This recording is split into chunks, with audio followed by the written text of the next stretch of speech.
Olá, pessoal! Olá, tudo bom? Sejam muito bem-vindos e muito bem-vindas ao terceiro episódio da série Resumão Enem.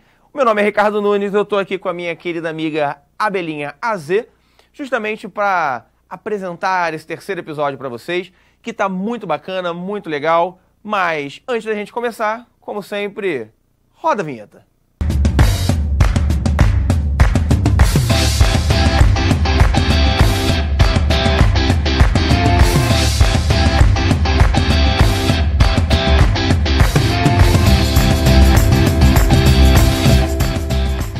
Terceiro episódio, pessoal. Terceiro episódio. Hoje nós vamos falar sobre a prova de humanas, focando especificamente em geografia e história. História e geografia.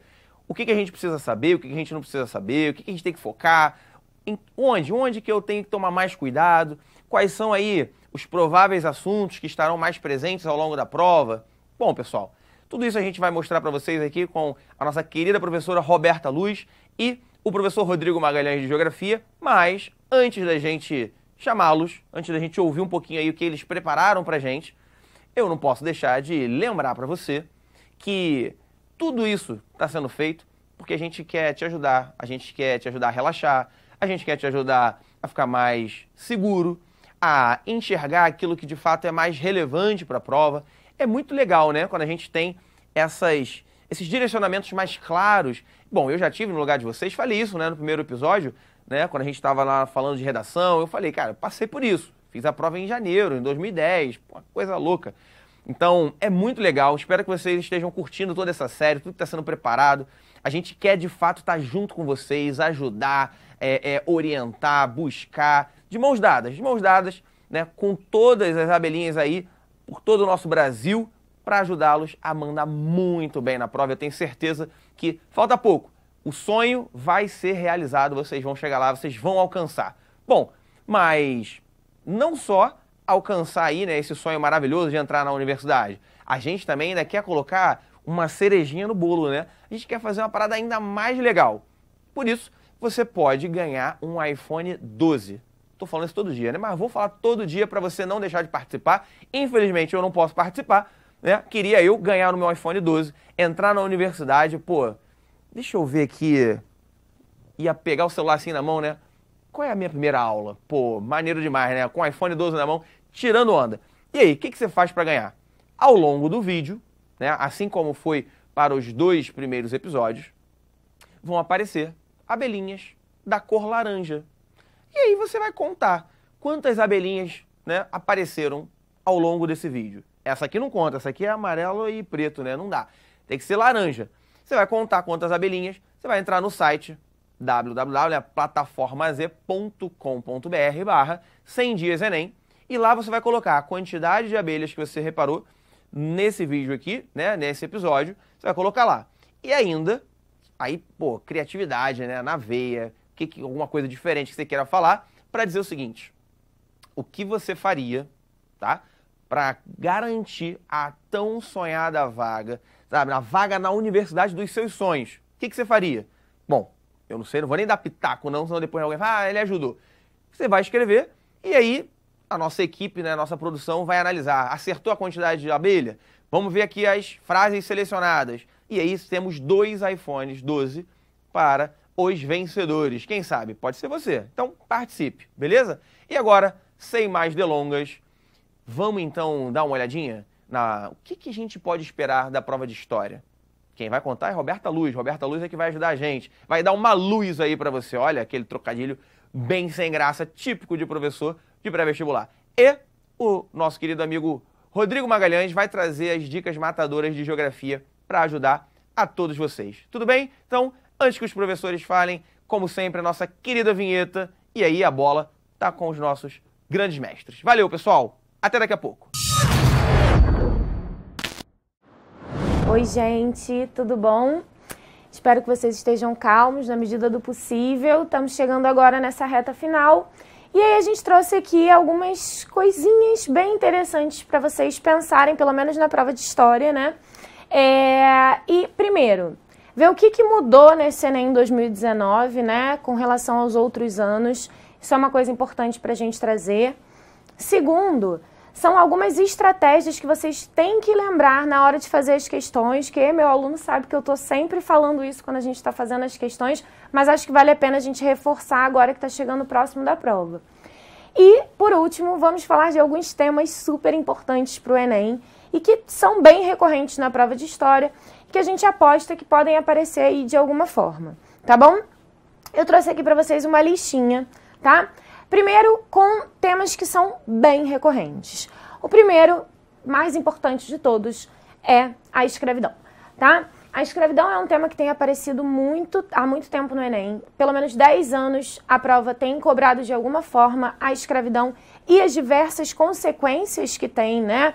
Esse processo e essa forma como foi, inclusive, estabelecido o comércio de escravos, por exemplo, na Rota Atlântica. Então, isso tudo acaba sendo bem importante para a gente. Mas o Enem, de vez em quando, também cobra história antiga, né? Eles até gostam bastante de cobrar, principalmente a comparação entre a escravidão antiga, aquela praticada por praticamente todos os povos da antiguidade, seja na Europa, na África, no Oriente Médio, você tem em diversos locais essa prática acontecendo. Mas ela difere da prática que a gente vai observar, por exemplo, aqui no Brasil, na Idade Moderna, tá? Então, vale a pena vocês pegarem, tentarem fazer uma revisão sobre as questões de escravidão, pensarem um pouco das diferenças e semelhanças nesses dois processos. Escravidão é um tema que está sempre aí, então vale muito a pena a gente ver, até porque a gente não consegue pensar o Brasil se a gente não pensar a escravidão. Ah, Roberta, mas a escravidão aconteceu há mó tempão atrás, né? O que eu tenho a ver com isso? Isso tem tudo a ver com isso, porque a escravidão, ela deixou marcas na nossa sociedade, na nossa cultura, na nossa economia, na nossa política, ou seja, não tem como a gente deixar de lado a escravidão. Além disso, uma outra questão que o Enem gosta bastante, e aí não é um tema, como vocês conhecem, né, de história específico, mas é algo mais abrangente, que trabalha questões ligadas a patrimônio e memória, tá? Então, quando a gente fala sobre as diferentes formas e fontes que podemos ter de memória, o Enem ele vai estar sempre trabalhando isso com vocês. Eu trouxe uma questãozinha aqui que eu acho que vai ficar um pouco mais tranquilo para a gente entender, mas tudo que mereça ser preservado, a gente tem que perceber que é importante, porque aquilo ali pode ser a história que nos apresenta uma cultura ou nos faz conhecer, inclusive, sobre a nossa própria cultura de maneira mais aprofundada. Então, os patrimônios, eles são super importantes. Agora, a gente está, inclusive, num processo, não sei se vocês têm acompanhado as notícias recentes, de destruição de algumas memórias ou de alguns patrimônios que são totalmente ligados ou, por exemplo, ao eurocentrismo ou também mesmo até a, sei lá, traficantes de escravos, de pessoas escravizadas. Você tem memórias como a demolição do busto, né, do Leopoldo II, um dos homens que provocou um dos maiores genocídios da história da nossa humanidade no Congo belga, né, na época que estava sob o domínio dos belgas. Você teve ali a morte de mais de 10 milhões de pessoas. Então, isso tudo mostra o quanto que esses patrimônios eles podem ser, de alguma forma, revisitados e até mesmo destruídos ou reconstruídos, né? Isso tudo eu acho que vale a pena vocês colocarem aí como uma observação bem importante na hora de trabalhar essas questões. Tem outro tema que eu também acho muito importante porque cai sempre no Enem, gente. Segundo reinado. O segundo reinado, ele acaba sendo um dos períodos mais longos, né? Um dos governos mais longos da história do Brasil. A gente sabe que ele começa em 1840 e vai até 1889 com a proclamação da República. Então, o Dom Pedro II, ele acabou ficando bastante tempo governando o Brasil. E isso também acabou marcando o nosso processo de construção de nacionalidade, como a gente passou a ver a nossa nação. Também marcou a forma como a gente iria reestruturar a nossa economia e valorizar mais determinados produtos em detrimento de outros. Além disso, marcou também por uma das guerras mais importantes que o Brasil participou e, quiçá, também uma das guerras mais importantes da América Latina. A gente pode dizer que foi, sem dúvidas, uma das mais importantes, a Guerra do Paraguai, tá? Então, isso tudo, acho que vale a gente revisitar, não esquecendo que no Segundo Reinado a gente também tem diversas lutas de pessoas escravizadas pelo fim da escravidão, que redundariam no abolicionismo e no fim desse sistema aqui no Brasil, mas ainda assim a gente vê, principalmente posteriormente, no que a gente chama de Primeira República, e que já é também um outro tema muito recorrente no Enem, a gente vê as continuidades e as consequências de todos esses anos de escravidão no Brasil.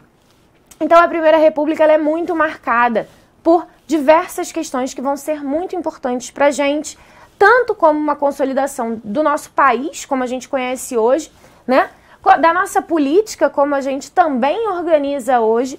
Então, muitas semelhanças e diferenças vão ser marcadas a partir desse momento, que a gente antigamente chamava de República Velha, né? Mas hoje em dia a gente já chama de Primeira República, tá bom? Esse é um outro tema que a gente aposta bastante. Além disso, aquele que é sempre, né, confirmado no vestibular, a Era Vargas. Outro que acabou ficando também bastante tempo no poder no Brasil, né? A gente não viu questão de Era Vargas no ano passado, o que foi algo surpreendente, porque é muito comum que, como Vargas ficou, né, pelo menos de 1930 até 1945, governando direto, né, no que a gente chama de Era Vargas, e depois ainda volta, né, naquele período de 1951 a 54, não tem como excluir a história do Vargas do Brasil, né? Mas ano passado não apareceu no Enem, então a gente acha que esse ano tem muitas chances de aparecer. Vale a pena vocês darem uma olhadinha aí nos temas da Era Vargas. Era Vargas, lembrando que é o período de 30 até 45, sendo marcado por 3 governos, tá? Vamos lembrar quais são? Ó, o primeiro é o que a gente chama de governo provisório. Estão lembrados? É aquele que vai de 1930 a 1945. Ih, não, falei errado. 1930 a 1934, tá? Que é o primeiro período que a gente chama de governo provisório, tá? Depois, a gente vai de 34 até 37 no governo que a gente chama de constitucional. Ou seja, o Vargas, no provisório, não tinha feito uma nova Constituição. Em 34 ele faz uma Constituição e por isso a gente começa o governo constitucional. Mas em 37 o Vargas faz aquela, né, peripécia de dar um golpe nele mesmo e aí a gente tem o início do último período da Era Vargas, que a gente chama de Estado Novo, que vai de 1937 a 1945, agora sim, tá? Então, fechando isso tudo, de 30 a 45, a gente chama de Era Vargas, é o período de intensa tentativa de modificação na forma de trabalho no Brasil, é um período de industrialização de base, né, das nossas indústrias, claro que agora com um foco principalmente nessas indústrias de base, para tentar promover uma maior industrialização no Brasil. Antes disso, no período que a gente chama de Primeira República, a gente só viu no máximo ali aquele surto industrial, vocês lembram? É com Vargas e depois, né, consequentemente, com a política do JK, que a gente vai ter a intensificação dessa industrialização aqui no Brasil, tá? Então, mais um tema aí que a gente aposta que vale a pena vocês darem uma olhada, até porque é bem importante aí pra gente conhecer um pouco mais sobre a nossa história. Mas falei só praticamente de história do Brasil, né? Porque, enfim, Enem, estamos falando do nosso país, é bom a gente saber a nossa história, né? Queridos, queridas, todos nós temos que entender um pouco mais sobre o que já passou para que a gente consiga entender e pensar melhor sobre o presente que a gente vive, tá? Então, essas questões aí são fundamentais no processo de formação do que a gente conhece como sociedade brasileira, tá bom? E aí, por isso, são temas que costumam ser bem recorrentes, inclusive no Enem. Mas eu trouxe também 2 temas de história geral que a gente também pode encontrar com bastante frequência nas provas do Enem. É o Antigo Regime, aquele período que a gente chama de Idade Moderna, não sei se vocês lembram, né? A história ocidental, como a gente conhece, né, é dividida em 4 períodos: a história antiga, a história medieval, a história moderna e a história contemporânea, que é a que estamos até hoje. A história moderna é a história desse Antigo Regime, que é antigo, né, porque acabou que na hora já passou, mas na época eles não chamavam de antigo, né? Na época, o que a gente tinha era uma sociedade estamental, dividida em estamentos, em que o primeiro estamento era o clero, o segundo estamento a nobreza, e o terceiro estamento, que era a base dessa sociedade, representava a maior parte dessa sociedade, eram os trabalhadores, né? Tanto camponeses quanto a burguesia faziam parte desse terceiro estamento, que inclusive vai ser derrubado ao final, em 1789, pela Revolução Francesa, né? Então, a Idade Moderna ela começa em 1453, com a derrubada do Império Romano do Oriente, tá? E aí a gente tem o início da Idade Moderna. E a gente sempre gosta de fazer aquela divisãozinha para vocês em político, econômico, social e cultural. Esses 4 pontos são importantes para vocês poderem fazer e pensar aí esse Antigo Regime, tá bom? A política, a gente lembra que é aquele Estado absolutista, porque acima de toda essa pirâmide estamental, acima de todos estava o rei, tá? O rei, ele centraliza o poder, lembra daquele rei que falou, né? O Estado sou eu, não é isso? Se o Estado é ele, aí a gente vê o tamanho do poder que esses reis adquiriram na Idade Moderna, no período do Antigo Regime.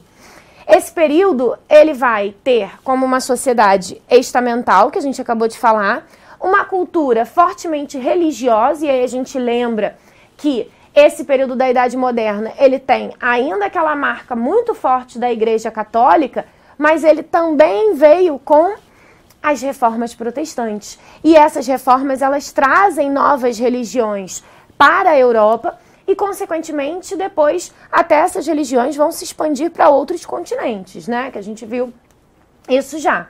Então, bom, já falamos da política, já falamos da sociedade, já falamos da cultura e a última parte é a parte econômica. A parte econômica, gente, é o mercantilismo. E o mercantilismo são práticas econômicas que visam fortalecer aquele Estado absolutista, né? Então, pode ser a partir da busca por colônias, pode ser a partir da busca por metais preciosos, pode ser através de uma balança comercial favorável para os Estados absolutistas. Essas práticas mercantilistas são várias. E uma que é muito importante para a gente, e até para a gente, principalmente para o Brasil, né? É a prática do colonialismo.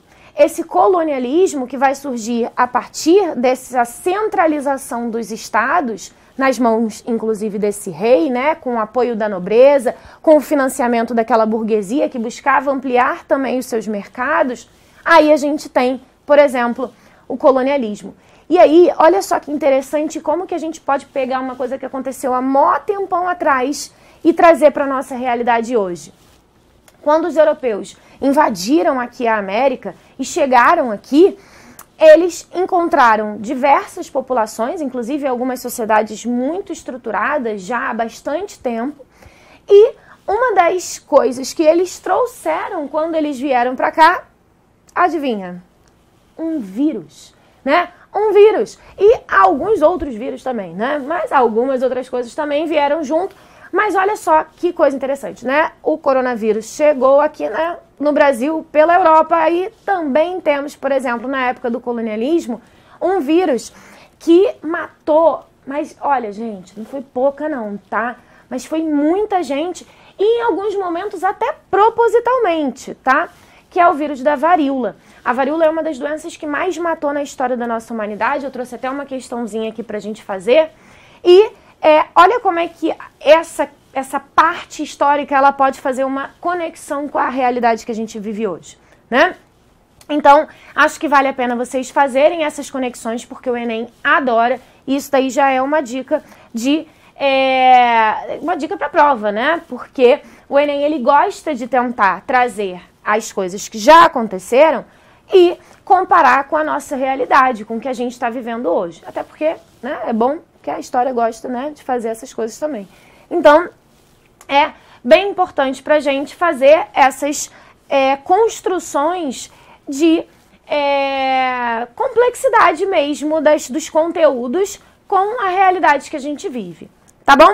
E agora a gente vai para o último tema que eu coloquei aqui, que também é um tema bem grande, né? Que é o tema da Guerra Fria. Guerra Fria é um período que vai ali do finalzinho da Segunda Guerra Mundial, né? Um pouco depois da Segunda Guerra Mundial. Algumas pessoas vão dizer que é já no momento que acaba a Segunda Guerra. Outras vão dizer que é ali com a doutrina Truman, né? Aquela de contenção ao avanço do comunismo. Mas, independente de se foi em 45, se foi em 47, enfim, a data exata do início é ali no finalzinho da Segunda Guerra Mundial e vai até 1991. Algumas pessoas vão dizer também que é ali 1989. Então, reparem que não tem uma precisão da data da Guerra Fria, porque a gente lembra que essa guerra não foi uma guerra direta, até porque você imagina, né, ficar lá de 45 até 91 guerreando, né, ainda mais com as tecnologias que a gente tem hoje em dia, fica meio difícil. E, na verdade, fica quase que impossível, porque as tecnologias que surgiram durante a Segunda Guerra Mundial fizeram com que não desse mais para Estados Unidos e União Soviética se enfrentarem diretamente. Por isso a gente chama, inclusive, essa guerra de Guerra Fria, não é? Esses dois países possuíam bombas nucleares. E a partir do momento que esses dois países vão desenvolver essas técnicas, os Estados Unidos até desenvolveu antes, né? Mas logo depois a União Soviética vai desenvolver também, eles vão começar em uma disputa de não só desenvolver mais essas armas nucleares, mas até mesmo uma guerra no espaço, né? Uma guerra nas estrelas, como ficou conhecida. Por quê? Porque não dava para um jogar uma bomba no outro, porque podia acabar que não teria mais nem o outro, né? Ou talvez não tinha mais nem planeta. Então, dessa forma, a gente acaba tendo essa Guerra Fria, tá? E aí agora a gente vai rapidinho ver algumas questões, vou trabalhar muito rápido essas questões com vocês, tá? Só pra gente ver como é que o Enem cobra isso e por que que é importante a gente dar uma focada nesses conteúdos, tá? Aí estamos vendo esse moço, né, que desde os seus 15 anos é representado com essa mesma cara, né? Porque, coitado, né, ele tinha que tentar marcar aquela diferença para o seu pai, Dom Pedro I, que teve ali um governo muito mais conturbado, lembrando que o primeiro reinado foi ali de 22 da independência do Brasil, 1822, até 1831, 9 anos, enquanto que o seu filho governou por 49 anos. Então, a diferença é bastante significativa e por isso, inclusive, ele já foi retratado durante vários momentos como um cara mais barbudo, sério, para mostrar, né, essa seriedade, e isso já foi cobrado no vestibular, tá? Essa questão é uma questão bem recente que vai estar falando sobre a lei de terras, tá? Vamos ler ela rapidinho. E aí já vai a primeira dica nesse momento, que é a seguinte, gente. Sempre, na prova de história, não posso falar pelas outras matérias, mas sempre comece pelo comando da questão. Depois vocês leem o texto, mas quando você lê o comando, você já sabe o que ele vai buscar ali, tá? Então essa aí vai dizer aqui, ó. O fato legal evidenciado no texto acentuou o processo de... E aí vem, com a Lei de Terras de 1850, o acesso à terra só passou a ser possível por meio da compra, com pagamento em dinheiro.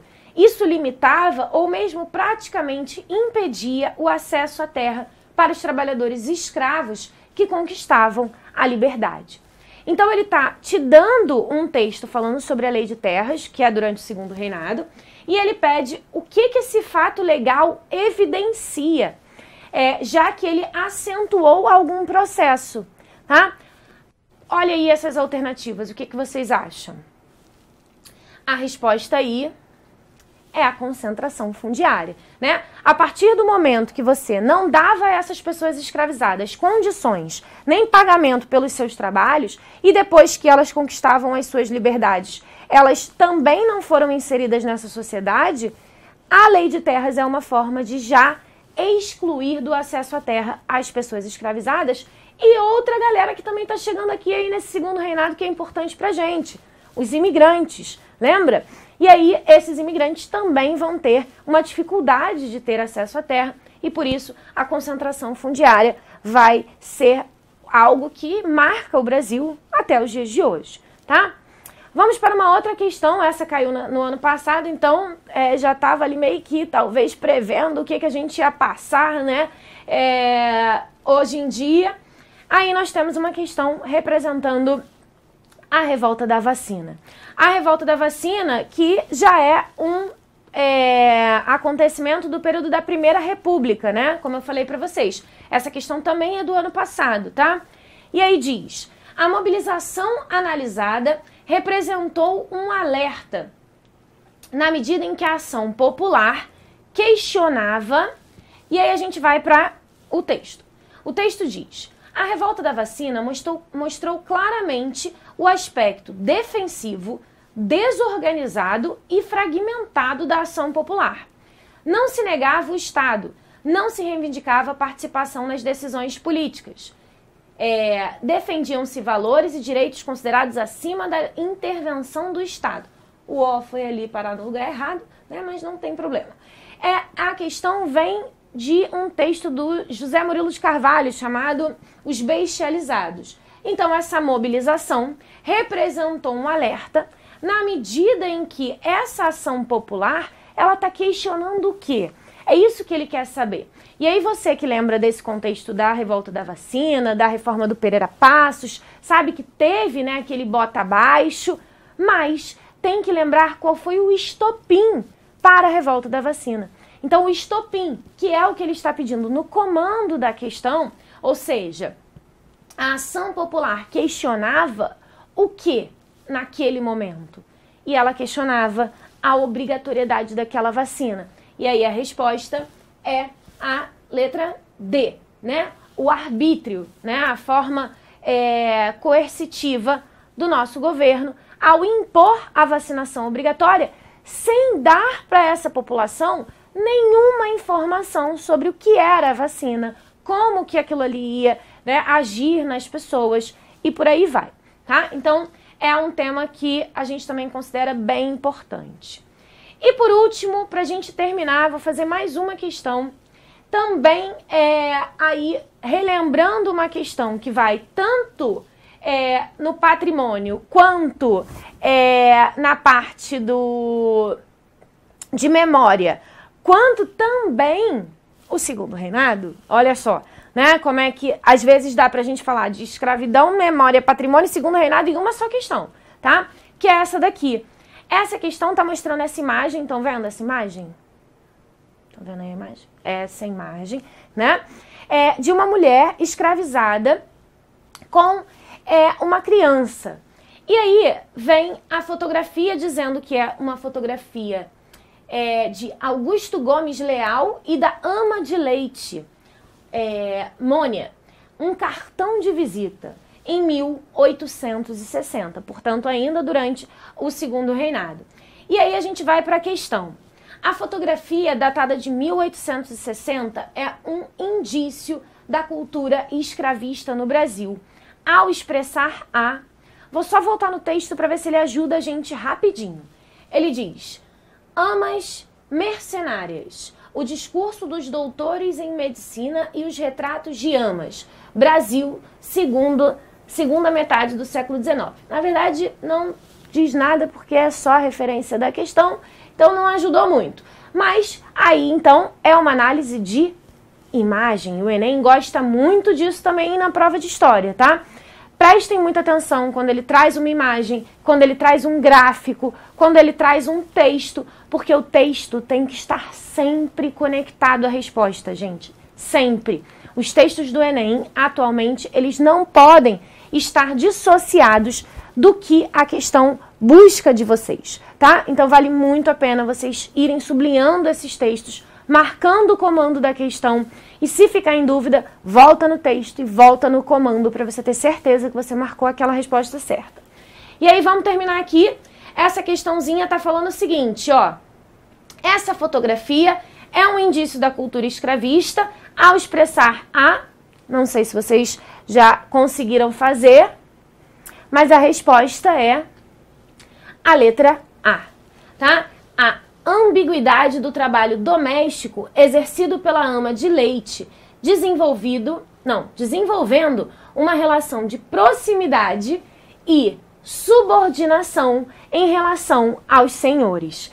Reparem que isso, inclusive, é trabalhado num filme recente chamado Que Horas Ela Volta, não sei se vocês assistiram, mas como que muitas mulheres hoje, até hoje, e mulheres em sua maioria negras, elas se mantêm cuidando dos filhos das mulheres que elas trabalham, né? Então, olha só que marca que a gente ainda consegue ver aí da nossa escravidão, né? O quanto que a gente consegue fazer do passado e olhar para o nosso presente e pegar essas características que, infelizmente, ainda se mantêm na nossa sociedade.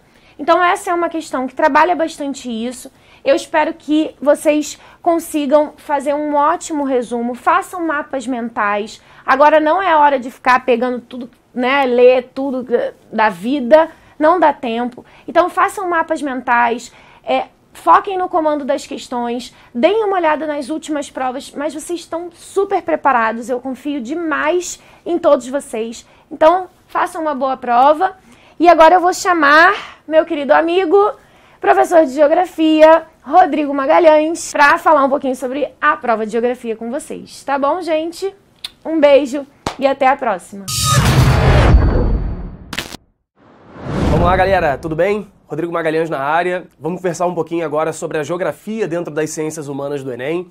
Fazer esse último bate-papo, a gente ter esse último contato aí pra gente tirar algumas dúvidas, pra gente entender um pouquinho melhor, alguns detalhes, fechar algumas lacunas aí que possam ter ficado pelo caminho, para que de fato a gente chegue dominando essa prova. Ela é muito importante que a gente não domine só o conteúdo, né? Que a gente domine também o jeito da prova, né? Como a prova se apresenta pra gente, o que é a prova de ciências humanas do Enem. Então, a primeira coisa que eu queria chamar a atenção de vocês, pessoal, é que quando a gente pensa no Enem, a gente pensa, obviamente, numa prova que, veja bem, ela é interdisciplinar. Isso é muito claro, todo mundo sabe que a prova do Enem ela é cada vez mais interdisciplinar. E no caso das ciências humanas, são assuntos que muitas vezes vão se misturar. Né? O que a Roberta acabou de falar com vocês, é claro que tem algumas questões ali no meio do caminho que a gente fica, peraí, isso é história, isso é geografia? Não, isso é um pouquinho de cada. Porque tem um pouco de conceito de geografia, mas tem uma questão temporal, tem um contexto temporal ali que entra também na parte de história. Então é uma prova interdisciplinar, mas eu queria chamar a atenção de vocês, mais do que ser uma prova interdisciplinar, que é uma prova que tem conteúdos cada vez mais profundos nos últimos anos. E aí, pessoal, não deixem se enganar, porque o Enem ele já foi uma prova muito interpretativa. O Enem já foi uma prova que muitas questões eram feitas até pelo bom senso. De você pegar, muitas vezes, lá uma prova de 2011, uma prova de 2012 para fazer, você olhar uma questão de sustentabilidade, olhar e falar assim, nossa, é lógico que é isso aqui. Porque as outras questões estavam muito fora da realidade. São questões muito taxativas, muito radicais, mas que não, peraí, isso aqui é mais interessante, né? Fazer uma sustentabilidade, um equilíbrio aqui do econômico com o social, uma preocupaçãozinha ambiental e tal. Então, eram provas que muitas questões a gente saía pelo bom senso, por uma interpretação. A prova do Enem não é mais assim há algum tempo. Ela é uma prova que vai te exigir conteúdo, ela vai te exigir alguns conceitos. Então, é uma prova que é conteudista, de certa forma. Os textos nos últimos anos, na prova de ciências humanas, estão até um pouco menores. Já foram maiores, mas, de fato, são menores, mas que te levam a um conceito, a um conteúdo. Isso é uma expectativa que a gente tem que continue aí para os próximos anos da prova do Enem. Bom, além disso, olha lá, é uma prova feita com bastante antecedência, ou seja, nem toda a atualidade é importante. Esse é um outro debate dentro da geografia, que a gente tem visto em muitos vestibulares pelo Brasil, atualidades sendo cada vez mais relevantes. Então a gente tem que ficar de olho no que está acontecendo, o que está acontecendo na política nacional, na política internacional, nessa geopolítica mundial, o que está acontecendo muitas vezes na Venezuela, na China, no Irã. Enfim, então a gente está sempre de olho em atualidade e óbvio que isso é muito importante, aumenta o nosso repertório sociocultural, a nossa quantidade de informações. Só que o Enem, diferente de algumas provas, por exemplo, de faculdades particulares ou de alguns vestibulares menores, o Enem ele é feito com bastante antecedência, com meses de antecedência e algumas questões feitas até com alguns anos de antecedência. O Enem ele trabalha com um banco de questões. O que significa isso? Significa que as questões do Enem geralmente são feitas com mais antecedência do que a maioria dos vestibulares do Brasil. Isso quer dizer que o que está acontecendo agora no mundo, nos últimos 2, 3, 4 meses, não são temas que estarão contemplados na prova do Enem. É muito difícil o Enem colocar uma questão em que ele exija de você uma percepção rápida, uma conclusão sobre aquele fato. Porque se é alguma coisa geopolítica, por exemplo, é muito difícil o Enem ele cobrar alguma conclusão, alguma consequência do Brexit, por exemplo. O Brexit é algo que está acontecendo, que vem se arrastando nos últimos anos e tal. Então, claro que ele pode te dar um contexto inicial, claro que ele pode te perguntar as causas. O que aconteceu em 2019, o que aconteceu em 2018, que tem uma grande relevância internacional, é claro que pode estar na prova. Mas é algo que o que está acontecendo agora, ali nos últimos meses, é algo que a gente não precisa ficar tão preocupado. Então essa atualidade tão recente é algo que a gente não espera para a prova do Enem. Além disso, claro, e aí pensando já em técnicas, pessoal, é uma prova muito cansativa, é uma prova bastante grande, é uma prova que tem muitas questões. Por isso, é muito interessante que você leia o enunciado primeiro e depois vá ao texto ou à fonte da questão. Porque, o que eu estou querendo dizer com isso? Eu estou querendo dizer que muitas vezes a gente chega lá na questão 85, numa prova de 90 questões, 85, 86, caramba, a gente já está muito cansado. E aí, quando você vai ler o texto, você não lê com a atenção devida. Então você lê o texto, você se perdeu um pouco no meio dele, mas vai lá, você não tem muito tempo. Quando você vai para o enunciado, você bate o enunciado e você fala, peraí, isso tem no texto. O que ele queria dizer mesmo? Como é que era mesmo aquilo? Você volta no texto e vai ter que ler de novo.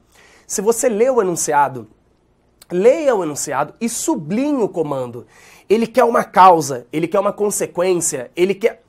Qual é o fato? Em que local? É na Amazônia? É no Sudeste? É no Cerrado? Em que momento? Sublinha o comando, sublinha o que é importante. Quando você for ao texto, você vai caçando aquela resposta. Ou pelo menos o que o texto tem para somar para você. Você não vai ler aquele texto como se estivesse lendo uma revista. O texto ele tá ali para te auxiliar, para te dar um caminho, para te dar uma dica. E aquilo ali, então, é que vai ser importante para você responder. Mas é o comando que vai te dar a resposta. Então você vai buscar a partir do comando. Isso é muito importante. Bom, além disso, para a gente finalizar, então, a gente tem que pensar, atenção aos gráficos e tabelas, é claro, a interpretação, o que ele está querendo dizer, de que ano a que ano, como é que foi a variação, aumentou, diminuiu. Então, gráficos e tabelas, sempre muito importante.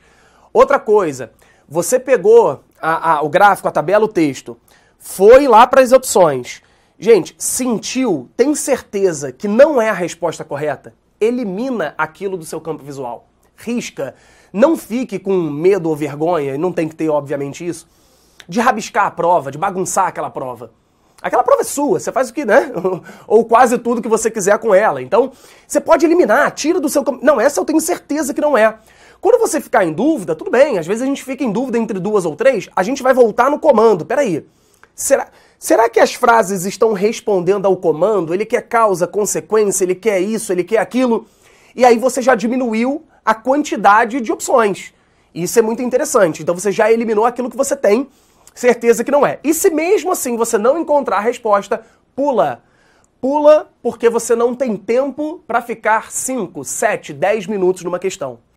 Pula porque pela quantidade de textos e de temas que vão estar na prova, você pode lá na frente ler alguma coisa que vai bater o estalo, vai bater aquela ideia. E, peraí, tem aquela coisa... Você quando voltar naquela questão, de repente você vai voltar com um outro olhar. Você saiu daquele vício da questão, que você está olhando para ela, tá ali... Você foi olhar outras coisas, quando voltou, peraí, eu não tinha percebido, é isso aqui. Então, claro, deixou em dúvida entre 2, deixa ali. Calma, eu vou voltar nessa questão e é importante que você não fique muito tempo, né? Não trave muito tempo ali dentro daquela questão. Tudo bem? Então, gente, vamos tentar aplicar essas dicas que eu passei para vocês inicialmente. Algumas coisas que são importantes. Eu vou mostrar para vocês algumas questões que apareceram no Enem, né? Questões de provas anteriores, e que mexem um pouquinho com essas dicas que eu dei para vocês, né? Então, são importantes aí. Olha só, essa questão envolve um gráfico. E esse gráfico, galera, ele tá mostrando pra gente, ó, a taxa de fecundidade total. E mostrando taxa de fecundidade total, ele selecionou alguns países, e aí você percebe que tem até alguns países ali desenvolvidos, mas tem o Brasil. Bom, eu tenho ali alguns anos e eu tenho uma diminuição. Então, o que o gráfico está querendo mostrar pra gente? Que o Brasil ele vem diminuindo a sua taxa de fecundidade ao longo desses anos, né, que ele apresenta. E ele pergunta, ó, ele é bem direto, uma consequência socioeconômica para países que vivenciam um fenômeno demográfico ilustrado é a diminuição da. Então, olha só, ele pede uma consequência, ele não quer causa, ele quer consequência, então é uma palavra de comando aí muito importante, tá? Socioeconômica, não é ambiental, não é política, é socioeconômica, e que gera a diminuição de alguma coisa. Então, olha o cuidado, olha quantos comandos, quantas análises você tem que fazer aí. É claro que você sabe que nos últimos anos, nas últimas décadas, o Brasil, assim como vários países emergentes, vem diminuindo a sua taxa de fecundidade, que é o número de filhos por mulher. Então, se a gente está diminuindo o número de filhos por mulher, significa que, olha só, o Brasil hoje, pelo menos até o último dado que ele deu, já tem menos de 2 filhos por mulher. Então, se a gente pensar, galera, num casal tradicional, tendo menos de 2 filhos, opa, peraí, não tá tendo, né, a mesma reposição. Você imagina um casal tradicional tendo um filho só, pessoal? Você não imagina uma reposição. Você tá com uma galera aqui envelhecendo e não tá tendo uma reposição, pelo menos na mesma quantidade. O Brasil ele já tá menos do que 2 e a gente vem reduzindo cada vez mais.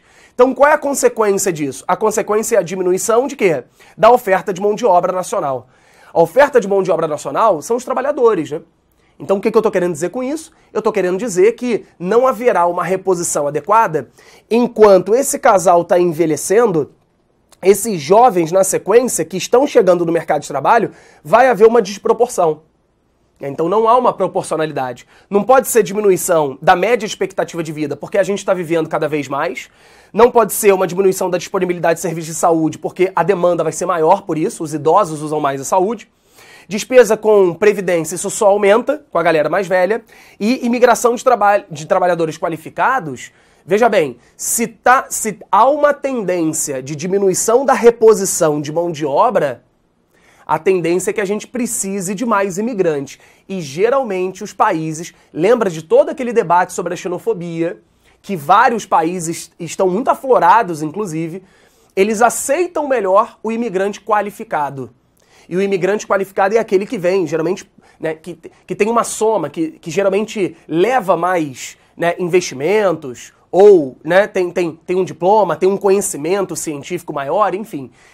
Muitos governos consideram que esses são os imigrantes que vão somar economicamente ao país. Então essa galera geralmente tem uma entrada um pouco mais facilitada. Tudo bem? Então, nesse caso, a letra A, você tem que interpretar o gráfico e você tem que ver o comando da questão, porque ele quer a diminuição de alguma coisa. Tudo bem? Então, isso é um primeiro detalhe. E aí, a gente não pode esquecer, pessoal, que esse tema de população é um tema muito importante para a prova do Enem. Esse tema de população, a análise... Olha aí mais um gráfico que pode aparecer para vocês. A velha pirâmide demográfica. Olha a diferença que existe, vamos lembrar rapidinho, né? Entre os países subdesenvolvidos e os países desenvolvidos. Olha a pirâmide de Zâmbia, um país africano subdesenvolvido, com uma natalidade muito grande, mas uma expectativa de vida baixa. É uma pirâmide bem triangular no seu formato. Olha a da Alemanha, pessoal. No mesmo ano de 2019, bastante estreito, uma pirâmide bastante envelhecida, uma população bastante envelhecida. O Brasil, por exemplo, ele está no meio do caminho, ele está envelhecendo a sua população. Nós estamos num período de transição, porque o Brasil ele está passando pela terceira fase da transição demográfica. Mais um gráfico, mais uma tabelinha que pode aparecer para vocês na prova. A primeira fase, natalidade e mortalidade lá em cima. A segunda fase, chamada de explosão demográfica, com a mortalidade caindo. As pessoas, no geral, ainda continuam tendo muitos filhos, mas a mortalidade caindo, ou seja, a gente tem um crescimento populacional muito acelerado. Muitos países africanos, inclusive, estão nessa fase. A terceira fase, geralmente, os países emergentes, onde vem caindo a taxa de natalidade, até chegar na quarta fase, os países mais desenvolvidos, onde já pode até acontecer um decréscimo populacional, um encolhimento populacional, quando a natalidade ela já é muito baixa. Então, o Brasil ele vive hoje uma fase, galera, que é a terceira fase, onde nós estamos envelhecendo a nossa população. Hoje a nossa população média é adulta. Nossa população média é adulta. Mas essa população adulta de hoje está tendo cada vez menos filhos. Então há uma tendência de envelhecimento. Nós estamos numa fase que é chamado de janela ou bônus demográfico. E olha só a questão que o Enem trouxe, galera. Questão de 2019, questão 88, né, de uma das provas. Se eu não me engano, essa prova foi a prova azul. E olha só o que eu falei pra vocês. Vai no enunciado e depois vai no texto. Aí no enunciado ele tá lá. Ação estatal que contribui para o aproveitamento econômico do bônus demográfico é o estímulo A. E caramba, eu não lembro bem o que é bônus demográfico. O texto te explica. Olha como é que o texto ele é importante. Mas você já vai sabendo o que você precisa. Bônus demográfico é caracterizado pelo período em que redução do número de filhos por mulher, a estrutura populacional fica favorável ao crescimento econômico. Muitos adultos, né, proporcionalmente, menos crianças na população e o percentual de idosos ainda não é alto. O que significa? Significa que o número de crianças está diminuindo, o número de idosos ainda não é muito alto, ou seja, o que está predominando na população? Adultos. Isso significa que, na teoria, poderia ser um bom momento. Porque você tem muita gente ativa, tem muito adulto. E aí ele quer uma ação estatal que contribui para aproveitamento dessa galera. Como é que você conseguiria aproveitar bem essa galera se você fizesse qualificação da mão de obra? Porque aí essa galera qualificada é uma galera que poderia empreender mais, é uma galera que poderia fazer mais ciência, desenvolver mais tecnologia, né? Eu tenho uma economia que poderia ser muito mais dinâmica. Hoje o Brasil, por exemplo, passa por um problema porque diante de uma crise econômica, diante de um desemprego mais alto, esse desemprego proporcional desemprega muita gente, porque nós temos muitos adultos. Então o governo, por exemplo, hoje tem que estar focado em qualificação de mão de obra, em geração de empregos, ou pelo menos deveria. Enquanto no futuro há uma tendência de ter cada vez mais problemas previdenciários. Por isso que, inclusive, já discutimos e foi aprovada no Brasil uma reforma da Previdência. Né? Há todo um debate sobre isso, mas que de fato está dentro do contexto que a gente está analisando. Um país cada vez mais envelhecido é um país que geralmente faz reforma da Previdência, porque as pessoas, no geral, vão trabalhar mais, tá? E se aposentar cada vez mais tarde. Beleza? Bom, então, esse assunto de população é um assunto que a gente tem que ficar de olho. E um outro assunto que eu destacaria para vocês que tem a ver, galera, é a questão da migração. Porque, e aí só para complementar o que a gente está falando, isso aqui é um gráfico, né, uma pirâmide dos imigrantes do mundo. A maioria dos imigrantes estão em que fase? Fase adulta. Então, países, por exemplo, que já estão muito envelhecidos, são países que muitas vezes precisam desses imigrantes. Vai esbarrar na xenofobia, alguns países não recebem bem, tem uma questão cultural, mas no geral você tem muitos imigrantes na fase adulta. É, obviamente, a faixa etária que, no geral, as pessoas se deslocam em maior quantidade. Beleza? Bom, pra gente seguir pro nosso final aqui, eu queria destacar uma questão, galera, de clima. E clima tem sido também um conteúdo cada vez mais presente que envolve também uma necessidade de interpretação. Essa interpretação envolve, olha só, um climograma, gente. E vamos pensar primeiro em Brasil. Por exemplo, Brasil é muito importante. Por quê? O Brasil tem alguns climas diferentes dentro do grande território que nós temos. Então vamos lá, só fazer uma lembrança rapidinho. Nós temos o clima equatorial. Olha aí o ponto 1. O clima equatorial é o clima da Amazônia, quente e úmido o ano todo. A gente tem um clima tropical típico ou tropical continental, ali no nosso centro-oeste. Verões mais chuvosos, invernos mais secos, duas estações bem definidas. Sazonalidade de chuvas. A gente tem o tropical úmido ou tropical litorâneo, que é a nossa faixa atlântica aqui do Brasil, também quente e úmido no geral. A gente tem um clima semiárido, que é o clima mais quente e seco, é o clima mais seco que nós temos dentro do nosso território. Tem o tropical de altitude, nas serras do sul e sudeste, com temperaturas, é tropical, mas com temperaturas mais amenas devido à altitude. A altitude é um fator do clima. A gente sabe que quanto maior a altitude, menor a temperatura. Ainda tem o subtropical, que tem os verões mais quentes, mas os invernos mais frios. Bom, isso pode aparecer na prova de vocês a partir de um climograma. Quer ver um exemplo? Olha quando a gente olha para o clima número 2 ali, que é o clima tropical típico ou tropical continental. Gente, climograma é algo que a gente tem que ter cuidado, por quê? Nós temos a linha sempre representando a temperatura. As barrinhas sempre representando a quantidade de chuvas ao longo dos meses ali embaixo. Olha lá, janeiro, fevereiro, março até dezembro. Sabe o que significa? O que a gente acabou de falar. Isso aqui é a interpretação do tipo de clima que a gente está falando ali do nosso centro-oeste. Olha lá, a temperatura é alta, com temperaturas ali, se você observar, com médias de temperaturas até perto ali dos 25 graus. E com barras de chuva, olha lá, mais altas no verão, janeiro, dezembro principalmente, mas bem baixas no meio do ano. O verão é mais chuvoso, o inverno ele é mais seco. Então você tem essa sazonalidade de chuva. Verões chuvosos, invernos secos, isso representa o clima. Então a barrinha é sempre a chuva. Vamos voltar naquela questão? Não é sobre Brasil, mas é climograma. Gente, nessa questão, de cara, olha só uma percepção que você tem que ter. Você tem que interpretar, ele está falando, olha, da onde é esse climograma? De cara você já elimina duas alternativas. Sabe que alternativas? Cidade do Cabo, na letra A, e Sydney, na letra B. Rodrigo, por que? Não entendi. Porque a gente tem uma temperatura maior no meio do ano. Se a temperatura está maior no meio do ano, o verão no meio do ano tem que ser hemisfério norte. Gente, hemisfério norte, verão no meio do ano, é onde a gente tem essa barriguinha para cima. Se fosse no hemisfério sul, a curva ela estaria descendo no meio do ano. É o nosso inverno. Então você já eliminaria as duas cidades do hemisfério sul. Bom, ele ainda coloca Mumbai na Índia. Gente, Índia é clima quente, é clima tropical. Lembra dos ventos de monções, né? Do regime de monções? É clima tropical. Aí você olha para a linha, você vê que, beleza, identificamos que é verão no meio do ano, ali em julho. No inverno, que é janeiro e dezembro, bate menos 10. Isso é a média. Média entre dia e noite. Menos 10 é uma temperatura muito rigorosa. Se é muito rigorosa, o nosso gabarito é Moscou. Gente, ficamos entre Barcelona e Moscou. Barcelona está ali no mar Mediterrâneo, clima mediterrâneo, não pode ser uma temperatura média de menos 10. Isso é uma temperatura muito rigorosa. Isso a gente, obviamente, está analisando pela latitude, uma área que está bem distante da linha do Equador. Então só poderia ser Moscou. Beleza? Então, o que eu quis trazer para vocês aqui são alguns exemplos de gráficos, de tabelas, de interpretações que a gente tem que saber fazer na hora do Enem. Mas, voltando ao que a gente conversou naquele início, olho no enunciado, muita atenção no que ele quer, muita atenção ali no comando, em que momento ele está falando, né, nas especificidades que ele está te passando. Vai no texto depois, vê o que o texto pode te ajudar. Não leia o texto primeiro para não se perder no meio dele.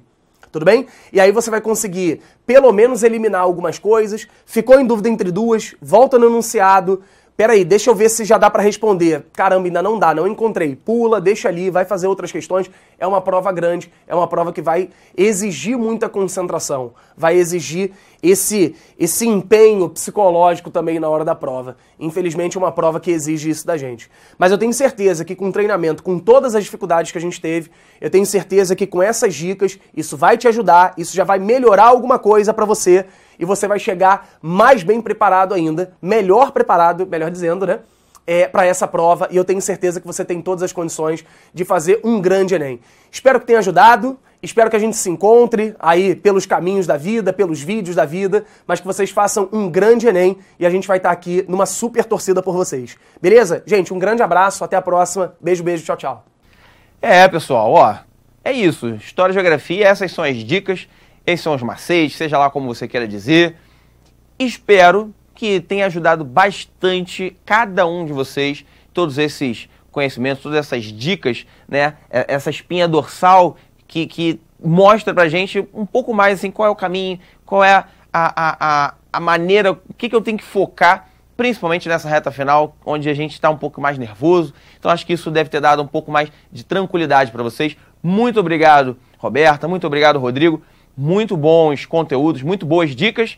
E obrigado a todos vocês que estão aí nos assistindo, né, como sempre, curtindo, privilegiando, dando, né, para nós esse privilégio de curtir o nosso conteúdo, aproveitar junto com a gente. E a gente quer ajudar você, para você de fato conquistar. Então, Vai passar a primeira prova, vai passar a segunda prova. No momento que o resultado chegar, não deixem de divulgar. Pode até comentar aqui no nosso canal, ó, passei, aproveitei os conteúdos aqui do AZ, tá sendo muito legal, mudou minha vida, me ajudou demais. Porque é justamente isso. Ou coloca também suas sugestões. Olha, eu fiquei sentindo falta disso. Eu acho que podia ter também um vídeo sobre isso, tá? Não sei o quê. Comentem aqui no nosso canal. A gente quer, de fato, ajudar vocês. Esse é o nosso grande objetivo. E aí, aquele momento youtuber de ser, né? Eu tô me acostumando aqui, o pessoal tem me orientado e tal, como é que tem que fazer. Se inscreva no nosso canal se você ainda não está inscrito, ative o sininho para receber as notificações e deem uma passeada pelo canal, tem muito conteúdo bacana, pessoal. Tem muito vídeo gravado. Ano passado, ao longo de 2020, gravamos muita coisa bacana, tá? Muitos conteúdos para cada uma das disciplinas, muitas dicas legais. Então, assim, aproveitem, aproveitem. Aproveitem tudo isso, né? É um conselho meu e da minha amiga Abelinha. Então, a gente se vê amanhã. Não percam amanhã, o episódio de amanhã, o nosso 4º episódio é sobre matemática, tá? Então, eu sei que, eu acredito, é a maioria, né? A maioria de vocês aí tem matemática como a matéria preferida, não tem não? Será? Eu sei que não. Mas a matemática, o vídeo de amanhã vai ajudar muito vocês, tá? Com todas as ratarias, os macetes que estão sendo preparados pelos nossos queridos professores para ajudá-los nesse momento. Tudo bem? Então, por hoje é só. Nos vemos amanhã e não se esqueçam, a plataforma Z está aqui para ajudar vocês a voarem cada vez mais alto. Valeu, pessoal!